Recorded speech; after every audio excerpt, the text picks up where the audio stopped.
6 o'clock. Glad you're with us here on 13 Sunrise. I know you're probably glad to be having some sunshine back in the forecast. Absolutely. Yesterday was so nice. I know we didn't hit 50 degrees, but we might as well have with that sunshine. Yeah, I'm sure that somebody did in southern Indiana yesterday. And, you know, speaking of the car wash, yesterday after church, driving by one of the car washes in Avon, and the line was out. I mean, it was out into the street, and then about a quarter of a mile, everybody wanted to get that salt off. Good idea to do that today. Okay. Or tomorrow. Or tomorrow. Or Wednesday. Because I'll tell you, we've got some really nice weather coming up, and you know they're in the process of taking down the ice rink there in front of the Center for Performing Arts at Carter Green in Carmel, and this is going to be just a lovely day ahead. Now, yesterday we got up to 47. It felt awesome in the afternoon. If you were watching the IU Purdue game, then went out for a walk in the afternoon, just splendid. We got up to 47. Today, 33 as we start the day off here. Bloomington's at 37, as is Lafayette.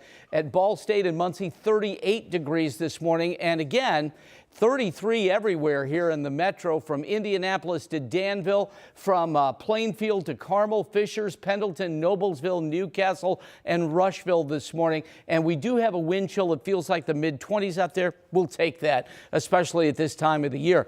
Now, as we go through the day, something very key. The winds are going to come out of the south-southwest, so we will see none of this storm action that they're experiencing both in northern Michigan and then the UP, with winter weather advisories and heavy snow and ice at Mackinac Island this morning. For us, it's a different story. Remember, these days are getting longer, which is wonderful, isn't it? 54 degrees by 3 p.m. That will be our high later on today. It gets even warmer tomorrow and Wednesday. And I'll break down that 7-day outlook in a few minutes. But, you know, last week at this time, Lindsay, it was just brutal with these sub-zero wind chills and a lot of school delays. Different story today, right? That's right. Yeah, actually looks pretty good across the metro. So I wanted to quickly hit on this construction project that's going to start today. We're going to talk a lot about this through the morning, just so everyone's aware of it. This is going to be a new closure around the new IU Health Hospital. They're doing some underground work with utilities. So they have to close this stretch of Capitol Avenue in between 16th Street and 14th Street. That starts today. It's going to run approximately through March 6th. Keep in mind, we've had several closures around this whole construction zone for quite some time, and Senate Avenue is still anticipated to stay closed through December of this year. Your alternate route would be to utilize Meridian, just a little bit to the east of where that closure is set to take place. That again runs through March 6th. Here's a live look at the North Split. If you are coming downtown right now, no delays at the North Split, the South Split, everything looks pretty good. So we'll keep you posted if we do see any delays develop. Thank you, Lindsay. Well, the man convicted of killing a Dutch Special Forces soldier is set to be sentenced later this morning. A jury found Shamar Duncan guilty of murder, attempted murder, and aggravated battery for shooting 3 Royal Netherlands Army soldiers in August of 2022. Duncan testified in court. He fired at the soldiers who were standing outside of their hotel after a disagreement with them. 26-year-old Simi Putsima was killed in that shooting. Duncan's sentencing is scheduled for 9 this morning, and 13 News will be in the courtroom then, so we'll have updates later today on 13 News as well as our news app too. Well, the man accused of killing another man in a drunk driving crash is set to take a plea deal today. 27-year-old Connor Gaskell allegedly ran a stop sign in Pendleton, crashing into a lift car. That crash killed Rashid Conte and injured his brother.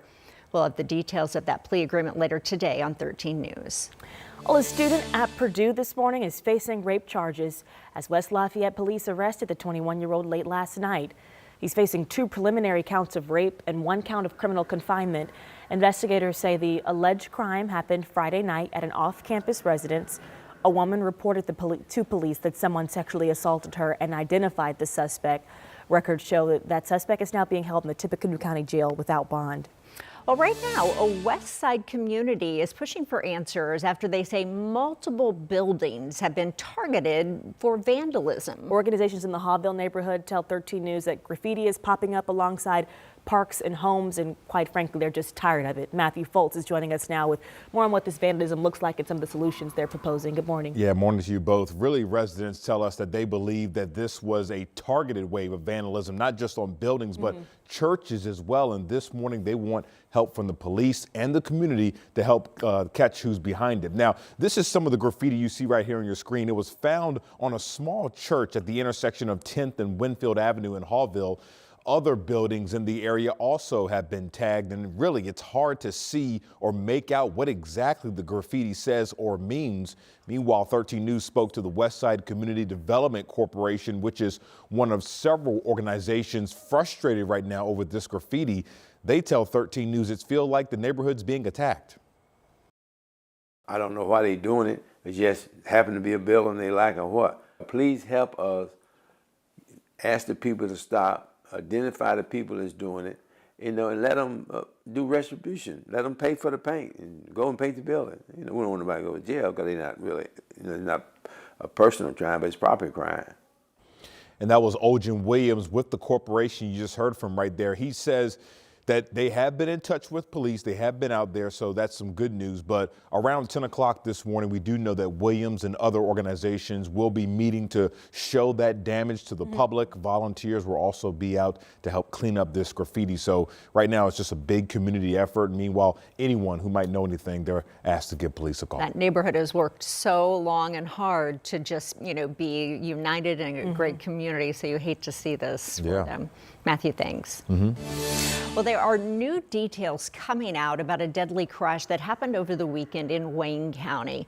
The sheriff's office there now says a 28-year-old man died in this accident on I-70 at US 35. It was just before 9 o'clock Saturday night when officers found a car in the median crashed up against the cable barriers. Cedric Wolter from Greens Fork, Indiana, died at the scene. So far, there is no word on what caused the accident. Well, there are 2 investigations underway this morning in Greene County after 2 separate incidents of men dying after falling through ice. Now, this is a scary time with that ice out there. This happened less than 20 miles apart on Saturday. One was at Beaver Dam Lake. 2 20-year-old men fell through the ice at the Hillenbrand Fish and Wildlife area. One was rescued using a rope, but dive teams recovered the body of Justin Spring in 16 feet of water. Another man was recovered from a private lake in Greene County. Someone reported footprints leading to a hole in the ice in Bloomfield around 10:30 Saturday morning. A drone helped crews spot a cell phone on top of the ice. Later that afternoon, they recovered the body of 83-year-old Lewis White from 14 feet of water.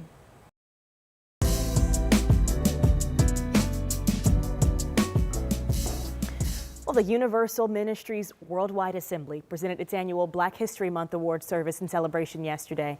It is year 17 for this ceremony in Indy, and organizers say this is a chance to honor people that are making major contributions to the Black community and the city of Indianapolis as a whole. It is an honor today to say thank you and to celebrate those within our community that come from the political arena, the church arena, sports, you name it, those that have given so much to this community, because community service and community outreach is a major focus of the church as well as discipleship. Well, some of this year's honorees include State Senator Lakeisha Jackson, IPS Superintendent Dr. Alicia Johnson, and IMPD Sergeant William Young. And another event over the weekend recognized young Black authors. Indy Reads welcomed 6 published authors, and get this, between the ages of just 6 and 14 years old. They are taking this title of author seriously. Their books tackle a variety of topics, from a whale that's worried about a doctor's appointment to helping kids understand money. One author's mom saw writing as a way for her son to step up and learn some important skills. And so I told him, instead of you sitting playing your Minecraft and all that stuff, you're going to learn about something. So we went over my homemade curriculum that I did, and he said he didn't really understand it.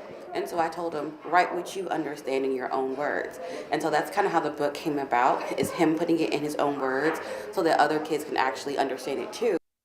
So as esteemed authors now, it was only right that they got to answer some panel questions and open up a discussion, and they also got to read their books to an audience there too. Good for them, a bright future ahead. Well, hey, leaders at the FBI and the Pentagon now telling their federal employees don't respond to Elon Musk's recent email. This morning, we'll tell you why Musk says workers need to list what they've accomplished over the past week or else. And an update on the condition of Pope Francis as he is dealing with a respiratory illness. We'll share what doctors in Rome are saying about some other health issues he may be dealing with. Good morning, Chuck. Hey, good morning, Julia. Folks, I know you probably don't need a reminder, but I'll remind you anyway. Remember last week, traffic delays, school delays, and delays at Indianapolis International Airport. Well, we still have a few today, LaGuardia, Atlanta, and Orlando, but really everything other than that is on time. And the spring weather is going to come in right on time, too. 33 now, 33 at 8 a.m., and a high of 54 later today. That's only the beginning of the warming trend. We'll have more for you when we come back.